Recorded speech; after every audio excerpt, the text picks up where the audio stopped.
제가 오늘 말씀드릴 내용은 너프에 관한 내용이고요. 그에 필요한 카메라랑 2D to 3D 그런 내용을 조금 추가를 했습니다. 그래서 주로 너프에 대해서 얘기를 할 거고요. 너프는 2020년에 ECCB에 나온 논문이고요. 여기 제목에서처럼 씬을 표현을 하는 건데 여기서는 이제 뭐 복셀이나 아니면 메쉬 같은 그런 3D 모델링 방법론처럼 여기서는 뉴럴 레디언스 필드라는 거를 가지고 씬을 표현하는 그런 방법을 제안을 했습니다.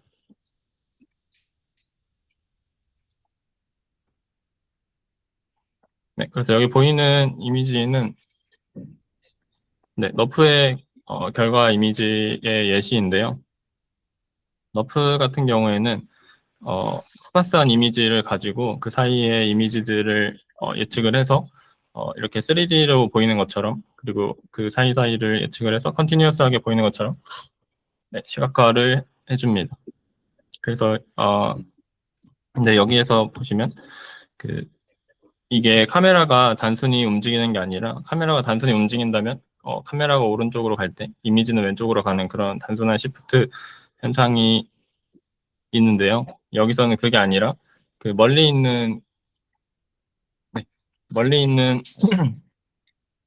오브젝트 같은 경우에는 조금 움직이고, 가까이 있는 오브젝트 같은 경우에는 많이 움직이는 이런 뎁스에 관한 예측까지 전부 되어 있습니다. 그래서 이제 뎁스나 깊이 이런 게 나오게 되면은 2D와 3D 관계에 대해서 얘기를 한번 하고 넘어가는 게 좋을 것 같아서 앞에 넣었는데요. 일단 이렇게 강아지 실제 세계에서 강아지가 있으면 이 강아지를 만약에 카메라로 촬영을 하게 된다면 여기 맨 오른쪽에 있는 리얼 오브젝트 라지 P가 이제 이미지 플레인에 이렇게 상위로 맺히게 됩니다. 이렇게 맺히게 될 때 여기 있는 이 포인트가 이제 카메라가 되고요. 카메라가 되고, 이 카메라로 촬영을 했을 때 이미지 플레인에 맺히게 되는데, 그 사이에 이제 노멀라이즈드 플레인이라는 애가 있습니다. 얘는 뭐냐면 이 카메라 초점을 기점으로 1m에 있다고 가정을 하고, 그 위에 그 3D를 2D로 프로젝션을 해서 나타내는 표현인데요. 이거는 단순히 이제 실제 오브젝트의 XYZ 좌표를 G로 나누어서 여기서는 UV로 표현을 하게 됩니다. 이렇게 나타나는 거는 그냥 여기서 보시는 것처럼 두 삼각형의 닮은비를 하시면 그냥 G로 나눠야 된다는 거를 직감적으로 아실 수 있고요. 그래서 이렇게 나타낸 이제 노멀레이즈드 플레인에 있는 애를 이제 이미지 플레인으로 옮겨주는 작업이 있습니다. 이때 이제 카메라의 정보, 인트린식 정보가 필요하게 되는데요. 이 노멀라이즈드 플레인에서 이제 픽셀 값을 나타내는 이미지 플레인 위에 이미지 코디네이트로 변환을 해주기 위해서 이 K라는 인트린식 파라미터 매트릭스를 곱해주게 됩니다. 얘는 어떤 걸 의미하냐면요. 얘는 일단 이 이미지 상의 X랑 Y를 각각 계산을 하게 돼 있는데요. 거기에서 이 카메라의 초점과 이미지상 사이의 거리를 나타내는 이 초점 거리를 곱해주게 됩니다. 이거는 이제 실제 이미지가 몇 픽셀에 해당하느냐에 대한 거를 나타내기 위해서 상수값을 곱해주는 거고요. 그리고 이 CX에 관한 거는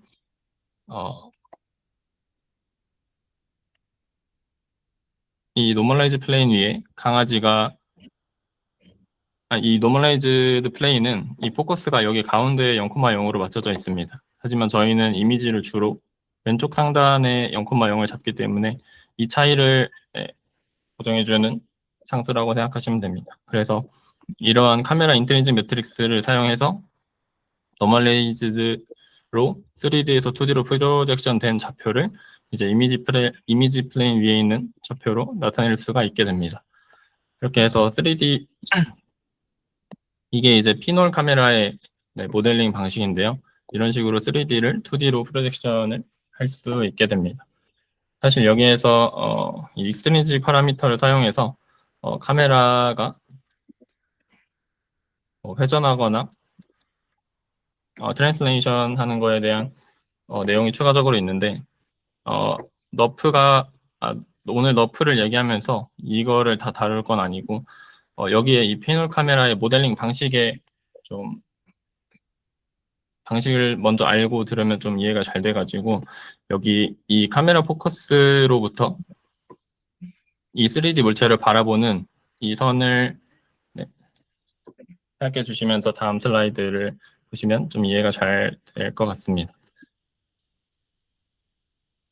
그래서 이제 너프에 대해서 말씀을 드리면 너프는 아까 말씀드린 것처럼 3D 물체를 모델링하는 방법론을 제시를 한 거고요. 다른 방법론들로는 뭐 메쉬를 삼각형으로 나타내는 메쉬 아니면 복셀들로 나타내는 복셀 아니면 그 3D상의 포인트 좌표로 나타내는 포인트 클라우드와 같이 3D 물체를 이런 식으로 모델링 하겠다라는 새로운 방법론을 제시한 겁니다. 그래서 이 너프의 목표는 새로운 뷰를 합성하는 거고요. 새로운 뷰를 합성함으로써 이걸로 이제 한 물체를 여러 각도에서 컨티뉴어스하게 볼 수 있게 되면서 이것도 이제 3D 렌더링을 하는 3D 모델링을 하는 방법 중에 하나이다라고 여기서 정의를 하고 있습니다. 그래서 먼저 너프를 너프가 어떻게 작동이 되는지에 대해서 먼저 말씀을 간단하게 드리면 수많은 입력 이미지들이 있는데요. 이 입력 이미지들은 실제로 이런 3D 오브젝트를 촬영을 한 게 아니라 실험을 할 때 블렌더라는 소프트웨어에서 이 3D 오브젝트를 두고 이렇게 여기 삼각뿔처럼 생긴 게 다 카메라입니다. 이 카메라 각각의 위치에서 찍은 이미지를 이렇게 수집을 해서 이 이미지를 가지고 이제 이 3D를 표현을 할 때 사용을 하게 되고요. 이렇게 수집을 하다 보니까 이 카메라의 내부 파라미터와 외부 파라미터를 전부 같이 수집을 할 수 있었습니다. 그래서 여기에서는 일단 실험을 할 때는 만약에 인풋 이미지가 100개가 들어간다면 이 카메라 100개에 대해서 찍은 이미지들을 사용을 하는 거고요. 여기서 이제 트레이닝 데이터로 만약에 80%를 사용을 했다고 하면은 이 중간중간 카메라들에서 찍힌 이미지와 카메라를 없애서 나머지 80%의 카메라들로 찍힌 이미지를 가지고 학습을 하고 나머지 20%에 대해서 테스트와 밸리데이션을 하게 됩니다. 그런 식으로 옵티마이즈를 하고요. 여기는 이제 여기 80%에 있던 이미지 말고 보지 못했던 이미지들을 렌더링한 거를 보여주고 있습니다. 간단히 말하면 이렇게 되고요. 그래서 이 너프가 하고 있는 노벨뷰 신데시스는 n개의 시점 이미지들로부터 이미 시점을 생성하는 작업이고 여러 시점에서 촬영된 이미지들과 각 이미지의 파라미터를 사용을 해서 보지 못한 뷰에 이미지를 합성하는 작업입니다. 조금 과하게 제가 표현을 했지만 이렇게 스파스한 뷰, 이 빨간색 점들이 전부 카메라고 이게 바라보는 시선이라고 하고 이 파란색이 3D 오브젝트라고 했을 때 여기 사이사이에 있는 다른 시점들을 복원을 해서 이 이미지가 이 3D 오브젝트가 이미지상에서 컨티뉴어스하게 보일 수 있도록 하는 작업을 의미를 합니다. 그래서 이제 어떻게 이 작업을 하느냐에 대한 내용인데요. 일단은 너프라는 모델은 위치와 보는 방향을 입력으로 해서 그 위치에 맞는 색상과 밀도를 출력을 하게 됩니다. 이제 이 작업은 뉴럴넷에 맡기고 있고요. 뉴럴넷의 입력으로 여기에 X와 D, X는 이제 3차원 XYZ를 나타내는 3차원 코디네이트고 D는 이제 보는 방향과 각도를 나타내는 2차원의 값들이 되고요. 그리고 출력으로 이제 컬러와 밀도를 출력을 하게 됩니다. 여기 아래 그림에서 보시면 5가지 디멘전의 인풋은 여기 X랑 D 3차원, 2차원에서 5차원의 인풋이 들어가고 이 5차원의 인풋은 이 위치와 각도 방향을 나타내게 됩니다. 그리고 이 F라는 뉴럴넷을 통해서 RGB 값, 색상 값과 밀도를 출력을 하게 됩니다. 여기서 말하는 이 XYZ는요, 이 카메라 위치에서 이 이미지를 보는 시점으로 레이를 쭉 쐈을 때 이 검정색 점들이 이 레이 위에 있는 검정색 점들을 샘플링해 놓은 검정색 점들의 3차원 좌표를 얘기를 하고요. 그리고 이 카메라의 방향을 같이 입력으로 주고 있습니다.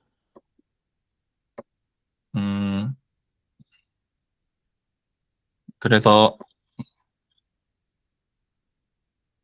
이 레이라는 것은 이 카메라 시점을 기준으로 해서 이 한 픽셀에 대해서 하나의 픽셀에 대해서 레이를 쭉 광선을 쏜 거를 이제 벡터로 표현하게 되고요.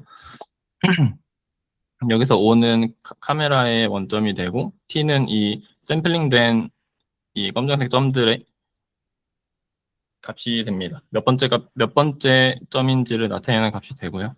D는 아까 입력으로 줬던 방향이 됩니다. 그래서 픽셀 값 이제 하나를 만들기 위해서 대상으로부터 이미지 플레인까지 직선으로 쭉 뻗은 것을 레이라고 하고요. T만큼 떨어져 있는 애가 이제 이 카메라의 기준에서는 O 플러스 TD의 레이가 되게 됩니다. 이게 T번째면 얘가 이제 O 플러스 TD가 되고요. 이 O 플러스 TD를 이제 가지고 컬러와 덴시티를 예측을 하면서 옵티마이제이션을 하게 됩니다. 이거는 영상이 있는데 이 영상이 이해가 잘 돼서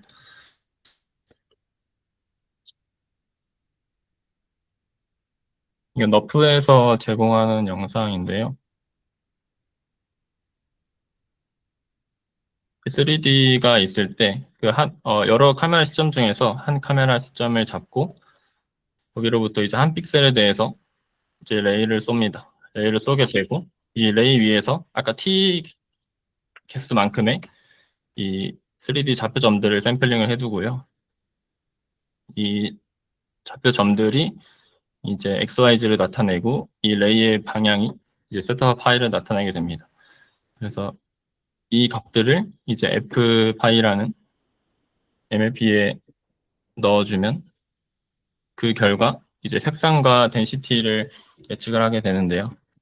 이 한 포인트의 색상과 덴시티를 예측을 하게 되는데 만약에 이 3차원 위치에 그 해당하는 점이 만약에 공기 중이다, 물체가 없다라고 되면은 덴시티 값이 굉장히 낮아가지고 이렇게 투명하고 값이 작은 값을 나타내게 되고요. 그리고 만약에 물체가 있다고 판단이 되면은 특정 색상과 특정한 밀도 값을 가지게 됩니다. 그래서 그때의 이 한 픽셀에 대해서는 이 레이 위에 있는 모든 샘플링된 포인트의 밀도와 색상의 가중합을 통해서 그 하나의 픽셀을 거꾸로 예측을 하게 됩니다. 그래서 이거를 이제 모든 카메라에서 모든 픽셀에 대해서 모든 레이를 쏴서 네, 이런 식으로 3D를 예측을 하게 됩니다.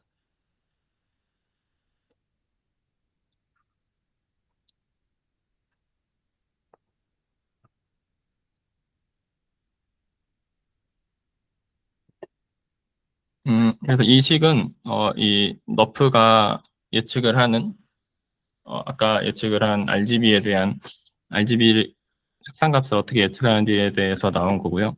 이 접근값은 여기 리얼 가까운 샘플링 포인트로부터 먼 샘플링 포인트까지의 합을 나타내게 됩니다. 아까 이 레이선에 있던 이 물체의 가까운 점부터 먼 점까지의 이 사이사이의 모든 샘플링 t에 대한 합을 구하겠다는 뜻이고요. 그리고 이 라지티 t는 여기에 지금 물체가 있는 건데 이 사이에 물체가 있을 확률을 나타내는 식이고요. 오른쪽과 같이 이런 식으로 구할 수 있게 밀도를 구하는 식으로 구할 수 있게 되어 있습니다. 그리고 여기서 말하는 RT는 아까 말한 레이, O 플러스, 카메라 시점 플러스, 샘플링 T의 방향을 나타내는 식이고요. 그거를 가지고 이제 컬러랑 덴시티를 예측해서 모든 컬러랑 덴시티의 값을 더해서 이제 RGB 값을 예측을 한다라는 식입니다. 그래서 이렇게 나온 애는 결국 2D 이미지 위에 픽셀 값을 나타내고요. 이 픽셀 값과 원래 가지고 있던 이미지와 예측된 이미지 사이에 거리를 오차를 줄이는 식으로 학습이 진행하게 됩니다.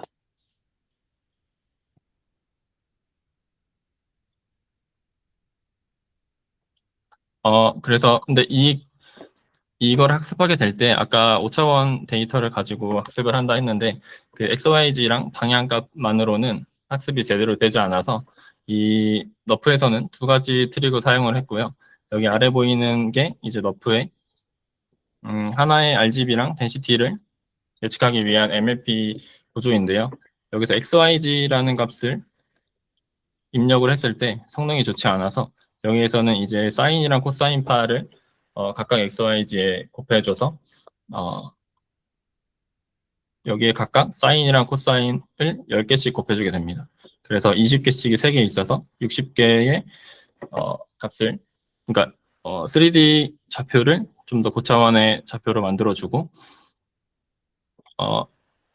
이 MLP 레이어를 통과를 시키면서 조금씩 학습을 하고요. 그리고 여기 중간에 이 레지듀얼 네트워크처럼 한 번 더 입력 데이터를 넣어주게 됩니다. 그리고 여기서 방향을 넣어주기 전에 덴시티 값이 나오게 되는데요. 이 덴시티는 방향과 무관하다고 저자들이 판단을 해서 방향이 들어가기 전에 덴시티 값을 출력을 하게 되고요. 그리고 여기서 방향 정보를 넣어주고 마지막 레이어를 한 번 더 통과한 후에 색상 값을 해주게 됩니다. 색상은 보는 뷰에 따라서 달라진다고 판단을 해서 여기서는 뷰를 넣어준 후에 색상 값을 예측을 하게 되어 있습니다. 이렇게 해서 저차원의 데이터를 좀 더 고차원의 데이터로 바꿔주면서 학습이 좀 더 잘 되게 해줬고요. 그리고 제가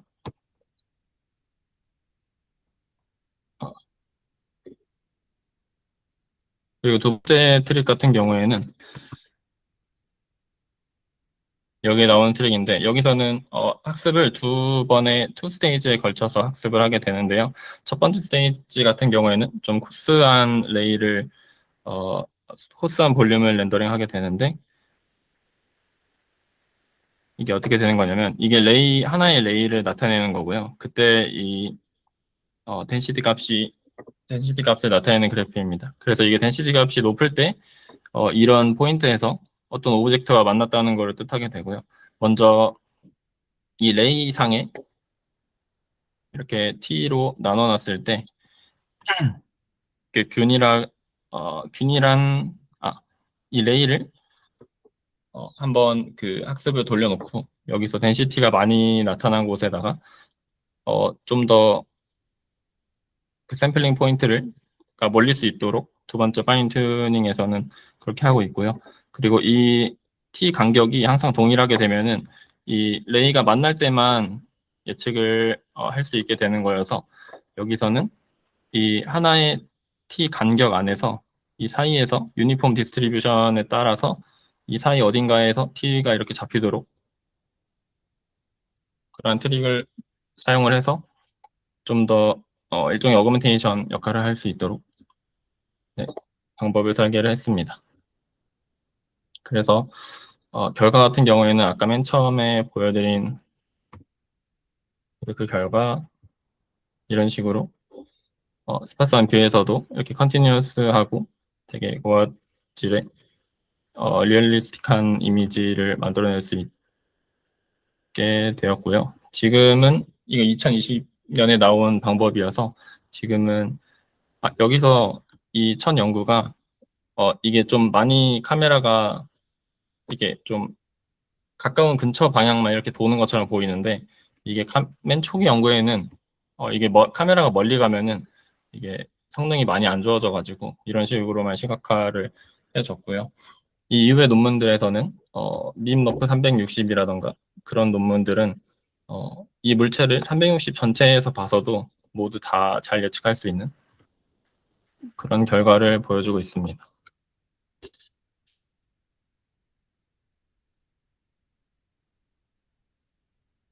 그래서 제가 준비한 토프에 대한 내용은 여기까지고요. 저는 이제 다음에 좀 더 요즘에 좀 더 발전된 기술, 조금 다르지만 방법이 좀 다르지만 좀 더 발전된 기술을 보여주는 3D 가우지안 스플래팅에 대해서 다음에 발표할 예정입니다. 네, 감사합니다.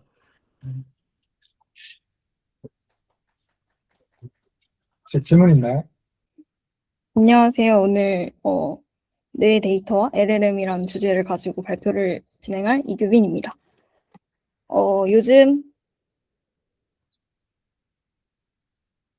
다들 일상에서 뭐 여기 나와 있는 것처럼 클로드나 제미나이, 또 챗GPT 같은 언어 모델들, 그러니까 LLM들 많이들 사용하고 있는 거로 알고 있습니다.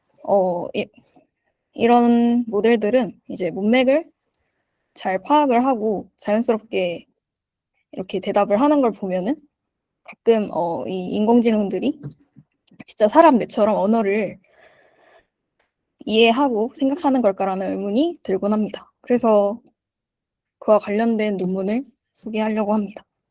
이거는 뉴립스 2025년, 그러니까 작년에 나온 논문인데요.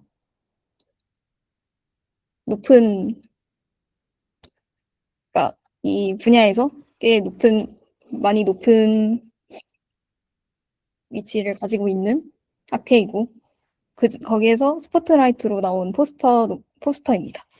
그래서 이러한 그 사람 뇌처럼 단어를 이해하는 걸까에 대해 좀 재밌는 결론이 나왔는데요. 그래서 그러니까 한 줄로 요약을 하자면 이 LLM들이 언어를 처리하는 순서가 인간뇌랑 거의 비슷하다라는 결론이 나왔습니다. 근데 이제 뇌 연구가 생소한 사람들도 많을 것 같아서 잠깐만 조금만 소개를 하고 넘어가겠습니다. 일단 주요 AI랑 비교를 하려면은 이제 먼저 우리 뇌가 어떻게 움직이는지 정밀하게 찍을 필요가 있습니다. 그래서 주로 3가지 장비가 많이 쓰이는데 그중 하나가 EEG라고 부르는 뇌전도이고요. 이거는 두피에 전극을 붙여서 뇌의 신호를 실시간으로 포착하는 기술이고, 이제 수만 개의 뉴런이 활성화될 때 발생하는 전기 신호를 두피에서 측정을 하는데 이제 밀리초 단위로 뇌 반응을 포착할 수가 있어서 자극 후에 뇌가 얼마나 빠르게 반응하는지 추적하기에 좋습니다. 예를 들어 이상한 단어를 들었을 때 약 0.4초 만에 반응을 한다는 그런 거를 발견을 할 수 있고요. 그런데 이제 빠른 대신에 한계가 있는데 그건 공간에 대한 정보가 조금 부족합니다. 그러니까 언제 반응하는지는 잘 아는데 어디서 반응하는지는 추적하기가 어렵다고 합니다. 그리고 그 다음도 많이 쓰이는 건 fMRI인데요. 이제 내가 활동을 할 때 몰리는 혈류를 MRI로 찍어서 위치를 정밀하게 파악하는 기술인데, 이제 뇌가 활성화되면 그 부위에 산소가 풍부한 혈액이 몰립니다. 이런 혈류 변화를 볼드 신호라고 부르고 fMRI가 이걸 측정을 하는 건데 1에서 3mm의 해상도로 정밀하게 뇌의 어느 부위가 활동하는지 정밀하게 지도화를 할 수 있고요. 뇌 깊은 곳도 볼 수 있습니다. 그런데 이제 혈류가 반응하는 데는 2에서 6초가 걸리기 때문에 굉장히, 그러니까 사람은 한 번에 초당에 많은 단어를 처리를 하는데 그 밀리초 단위의 빠른 연산 과정을 알 수는 없습니다. fMRI는. 그리고 그 다음은 MEG, 뇌자도라고 부르는 건데요.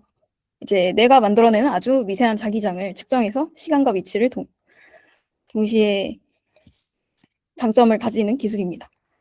이제 뉴런 전류가 흐를 때 생기는 자기장을 초전도 센서로 부착을 하는데 방금 말씀드렸듯이 EEG의 빠른 시간 분해 능에 fMRI의 정확한 위치 추정 능력을 동시에 가지고 있습니다.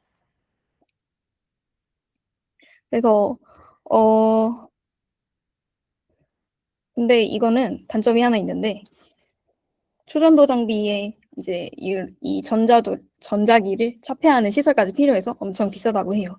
그래서 이 논문에서 쓰인 데이터도 MEG로 측정이 된 데이터입니다. 그래서 이제 좀 본론으로 들어가 보면 뇌와 AI 간에 이런 정렬을 시키는 연구를 보면은 기존 연구에는 fMRI 기반으로 하는 보통 공간적 정렬 실험을 많이 했습니다. 그러니까 특정 자극을 줬을 때 LLM 레이어의 액티베이션과 뇌의 활성화 패턴이 얼마나 매핑이 되는지 그걸 봤습니다. 그래서 이제 어느 레이어가 어느 뇌 영역에 매핑되느냐에 대한 이제 그런 실험을 했는데 이 논문 같은 경우에는 이제 MEG를 활용을 해서 시간축을 추가를 시키는 논문입니다. 그래서 이 그림을 보면은 알 수 있는데, 그러니까 특정 시점에 T의 MEG 센서 행렬을 X, 그러니까 LLM 레이어 액티베이션을 압축을 시킵니다. 그래서 이 압축시킨 결과를 Y로 놓고 X에서 Y로 가는 리그레이션을 학습을 시킵니다. 그래서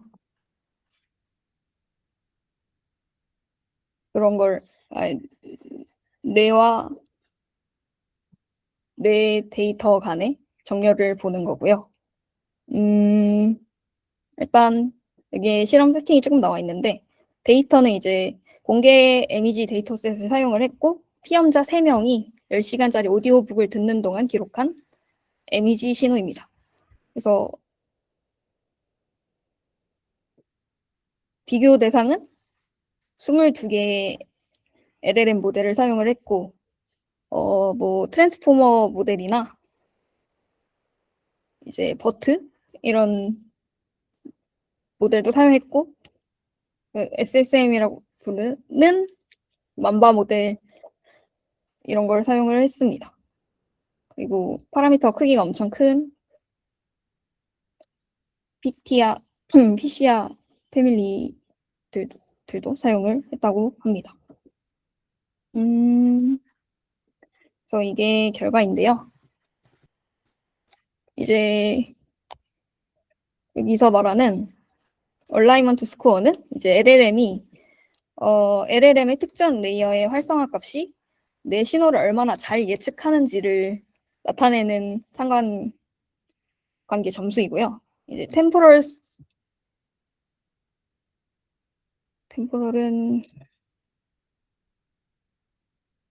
스코어는 이제 LLM의 레이어 깊이와 뇌에서 해당 정보가 처리되는 시간 간의 상관계수를 표현한 지표이고요.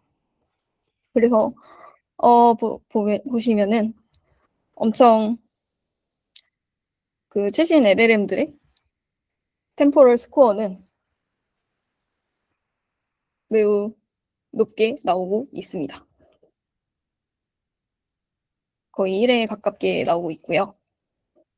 그러니까 이제 설명을 하자면 레이어의 뎁스랑 뇌의 반응이 거의 일치한다는 겁니다. 네. 그리고 이제 이거는 모델 크기에 대해서 실험을 한 건데 이제 여기 오른쪽에 밑에 보시면은 이 제일 작은 모델은 0.44로 좀 낮은 통계적 유의 수치가 나왔고요. 이제 뒤로 갈수록 모델 사이즈가 커질수록 거의 0.96에 가까운 수치가 나옵니다.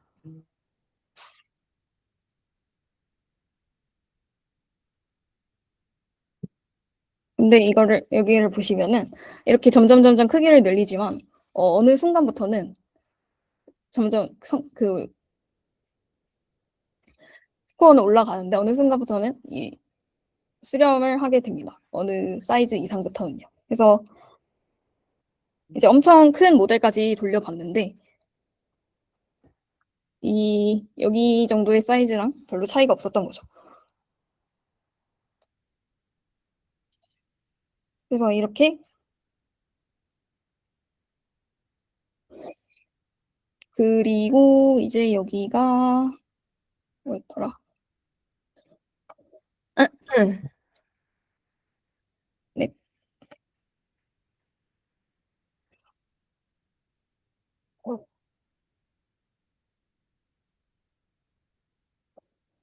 그리고 여기는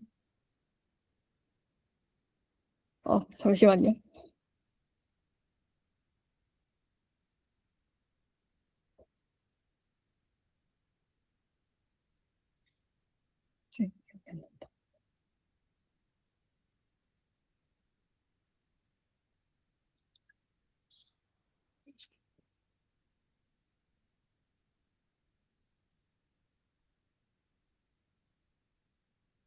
네. 그래서 정리를 하면은 이제 충분히 큰 모델들은 그러니까 인과적으로 이렇게 학습을 한 LLM 모델들은 언어를 처리하는 순서가 거의 인간 뇌랑 일치한다는 얘기를 하고 싶어 하고요.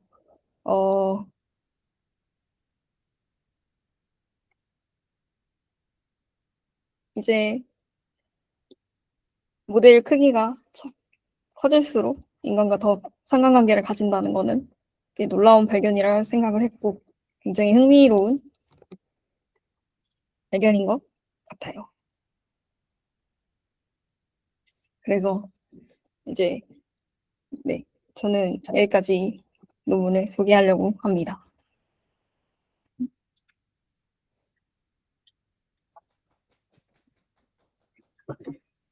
질문 있습니까?